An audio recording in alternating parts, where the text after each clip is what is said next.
à Milan, chez tes parents, chez toi.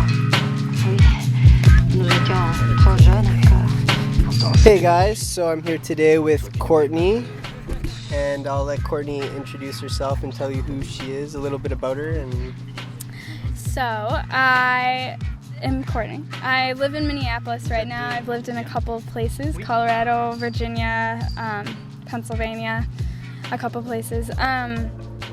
But yeah, I live here in the cities. I work a job that I don't like, and I'm moving on to something new this coming up season. okay, so how did we end up here together, talking on the grass? Well, it was quite an adventure, I say. I was in Chicago recently, and I saw a hippie van. It was a very different hippie van. It was a giant Twinkie bus, and they had every school of everything written on the side, and I was fascinated. I went up and I asked them if they were going to Minneapolis, if I could get a ride back to Minneapolis. They were going a different way, but I decided to Google hippie van just to see what would come up online, and the first thing that came up was obviously hippievanman.com. And I clicked on it and I saw the project, and I decided to email Aaron to see if he wanted to come through Minneapolis on his way to Burning Man, because I love the house that I live in, all of us like hosting people a lot at our house. We've always had really good times, and adventures have come out of couchsurfing experiences, so I thought it would be really nice to have a group of people that were going across the country stop by if they were nearby. Okay. So I assume not everyone you find to host is just random people you happen to find on Google. So you mentioned couchsurfing. Maybe you can elaborate a little bit more for people who don't know what exactly couchsurfing is. I discovered couchsurfing.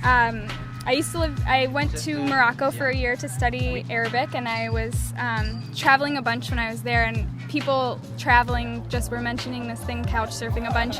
So I looked it up, and I realized that it's this huge network of people that just, they make profiles and they contact each other to stay on each other's couches while they're traveling, or sometimes you get a whole room and stuff like that. But I started using it when I was in Morocco. I used it all through Europe. Me and friends traveling did it. I did it alone all the time. But I was so taken care of so many times. So then when I moved back to America, I started hosting people at my house. People just contact you and let you know when they're coming through and what their accommodation needs are, and then you just tell them they can come hang out, or you're busy, and then... Yeah, you don't have to accept them. Yeah. It's totally up to you, right? Yeah. But yeah. Yeah. All right, cool. And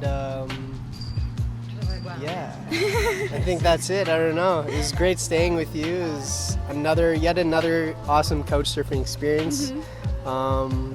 I've probably couchsurfed over 30 people. Not on this trip, obviously. We just started 2 days ago, but in my travels, over at least 30 people, and all amazing experiences. I think you said you had similar.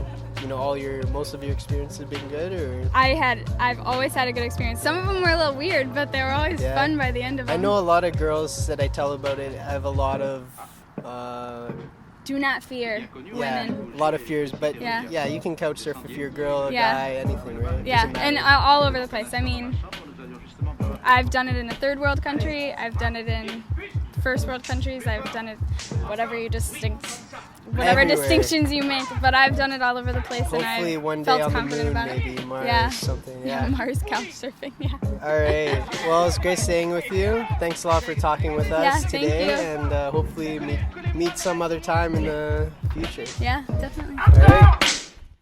Ça, c'est dégueulasse. Oui, mais qu'est-ce que tu veux, c'est notre époque, ça. Oh.